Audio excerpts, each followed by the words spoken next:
ये कहानी सिर्फ एक अवतार की नहीं है, बल्कि ये कहानी है उस असली रक्षाबंधन की जिसकी शुरुआत खुद माता लक्ष्मी ने की थी। ये एक ऐसा राज है जो हमें सिखाता है कि कैसे एक छोटा सा धागा और एक पक्का वादा भगवान को भी मजबूर कर सकता है।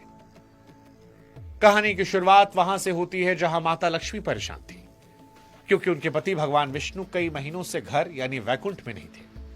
वैकुंठ जहां हमेशा खुशियां रहती हैं, वहां उदासी थी। माता लक्ष्मी को पता था कि उनके पति कहां हैं, लेकिन उन्हें वापस नहीं ला पा रही थी। तभी वहां नारद मुनि नारायण नारायण कहते हुए पहुंचते हैं और माता लक्ष्मी को इतना दुखी देखकर चौंक जाते हैं। नारद मुनि पूछते हैं, माते, सब ठीक तो है? प्रभु कहां गायब हैं? तब लक्ष्मी जी भारी मन से बताती हैं कि स्वामी पाताल लोक में राजा बलि के द्वारपाल बने हैं।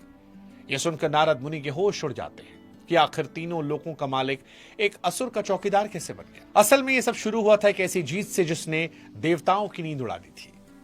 नमस्कार, मैं हूं शुभांकर मिश्रा और भक्ति बुक की इस कहानी में आपका बहुत बहुत स्वागत है।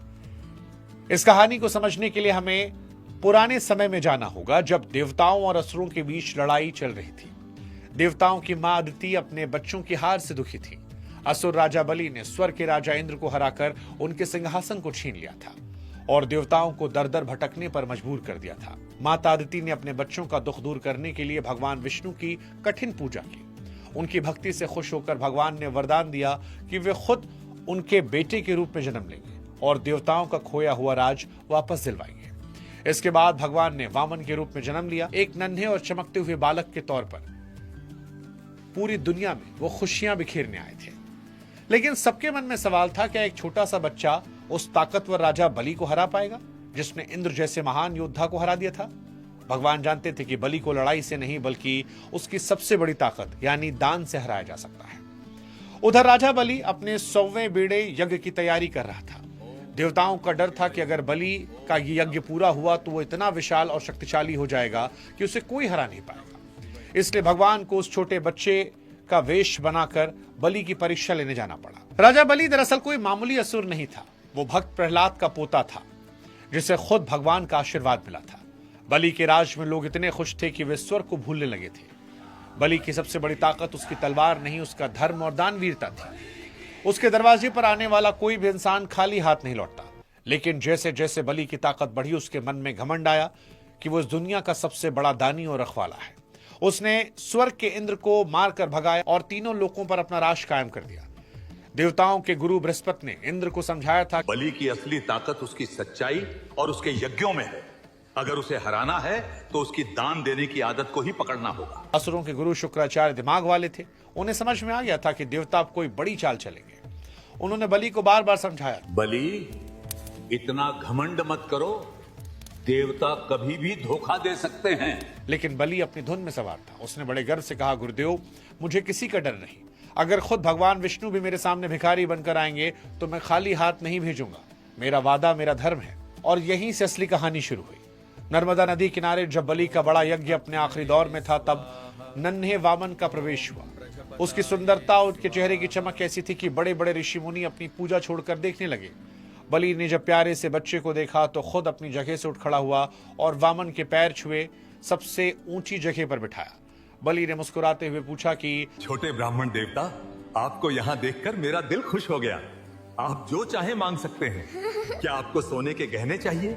वामन भगवान बहुत शांति से मुस्कुराए और कहे, राजन, मुझे इन सब चीजों का क्या करना? एक ब्राह्मण के लिए संतोष ही सबसे बड़ा सुख है। मुझे बस अपनी साधना करने के लिए उतनी जमीन चाहिए जितना मैं अपने इन 3 छोटे छोटे कदमों से नाप सकूं। बलि ये सुनकर खिलखिलाकर हंस पड़ा। उसे लगा कि बच्चा कितना भोला है, दुनिया के सबसे बड़े राजा के सामने सिर्फ 3 कदम जमीन मांग रहा। बलि ने उससे फिर कहा, बेटा, कुछ बड़ा मांगो ताकि तुम्हें फिर कभी किसी के सामने हाथ न फैलाना पड़े। पर वामन अपनी बात पर अड़े रहे। बलि ने इसे अपनी खुशनसीबी समझा और कसम खाने के लिए तैयार हो गया। बलि जैसे ही कसम खाने के लिए पानी का लोटा उठाने वाला था, गुरु शुक्राचार्य ने उसे जोर से टोका।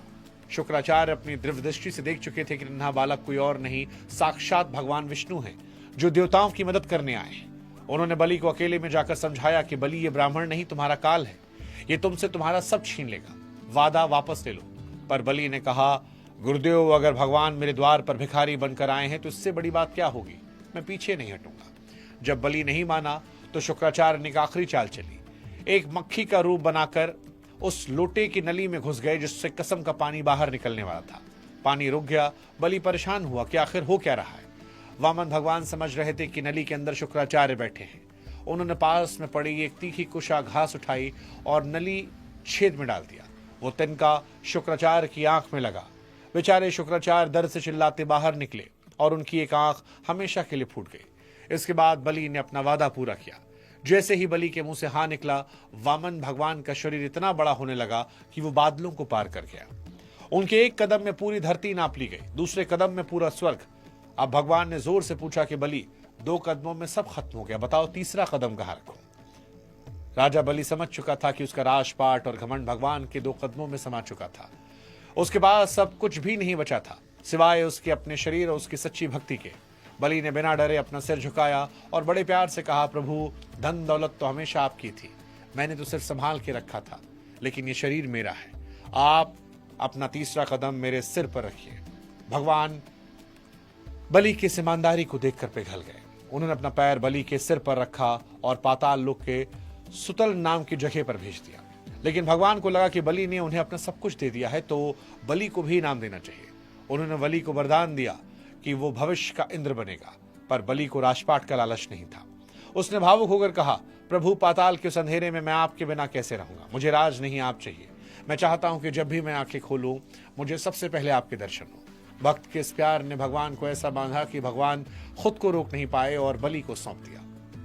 वादा किया कि ठीक है, मैं तुम्हारे महल के बाहर गदा लेकर पहरा दूंगा ताकि तुम रोज सुबह मेरा चेहरा देख सको। इस तरह वैकुंठ का राजा एक असुर के घर का चौकीदार बन गया। वैकुंठ में कई महीने बीत गए। भगवान विष्णु के बिना सब सूना हो गया। माता लक्ष्मी उदास थी।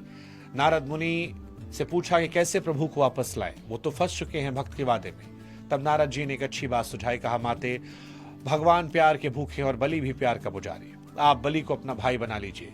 सावन के महीने की पूर्णिमा के दिन माता लक्ष्मी ने गरीब और दुखी औरत का रूप बनाया। पाताल लोक पहुंची। महल के बाहर उन्हें रोते हुए देखकर राजा बलि बाहर आए। बलि ने पूछा कि आप इस त्योहार के दिन क्यों रो रही हैं, क्या परेशानी है? लक्ष्मी जी ने कहा, मेरा कोई भाई नहीं है जो मेरी रक्षा का वादा करे। आज का दिन मेरे लिए सूना है। बलि का दिल भर आया और उसने कहा, आज से मैं आपका भाई हूं, तुम मुझे राखी बांधो। माता लक्ष्मी ने बड़े प्यार से बलि कलाई पर रेशमी धागा बांधा। बलि ने खुश होकर कहा, मांगो बहन, आज तुमने मुझे अपना भाई बनाया है, तुम जो भी मांगोगी तुम्हें मिल जाएगा। माता लक्ष्मी अपने असली रूप में आए और कहा, भैया, अगर देना ही है तो मेरे पति को वापस कर दो जो आपके दरवाजे पर पहरा दे रहे हैं। बलि देखकर दंग रह गया। उसने खुशी खुशी भगवान को विदा किया और इसी दिन को असली रक्षाबंधन कहा गया। ये कहानी सिखाती है कि भगवान को सिर्फ पैसों या बड़े बड़े यज्ञों से नहीं बल्कि सच्चे प्यार से जीता जा सकता है। राजा बलि ने भले ही अपनी जमीन और धन खो दिया, लेकिन उसने भगवान को अपना बना लिया, जिसे बड़े बड़े साधु संत भी नहीं देख पाते। जाते समय भगवान ने बलि को वादा किया कि वो उसे कभी भी अकेला नहीं छोड़ेंगे। इसीलिए आज भी माना जाता है कि हर साल 4 महीने, जिन्हें चतुर्मास कहते हैं, उन दिनों भगवान विष्णु क्षीर सागर नहीं बल्कि राजा बलि के पास पाताल लोक में रहते हैं। ये कहानी याद दिलाती है कि रिश्ते और वादे दुनिया की हर दौलत से बड़े होते हैं। रक्षाबंधन का त्योहार सिर्फ एक धागे का नहीं बल्कि उस त्याग और विश्वास का प्रतीक है जो माता लक्ष्मी और राजा बलि के बीच शुरू हुआ। ये कहानी सिखाती है कि जब हम घमंड छोड़कर भगवान के सामने झुक जाते हैं तो भगवान खुद हमारी रक्षा के लिए दरवाजे पर खड़े हो जाते हैं। राजा बलि की कहानी आज भी हर घर में बड़े चाव से सुनी जाती है क्योंकि इसमें प्यार, त्याग और सच्चाई की जीत छुपी है। हमारी कोशिश थी असली रक्षाबंधन की कहानी आपको सुनाने की। कोई और कहानी सुनिए तो कमेंट सेक्शन में लिखेगा और भक्ति बुक से जरूर जुड़िएगा।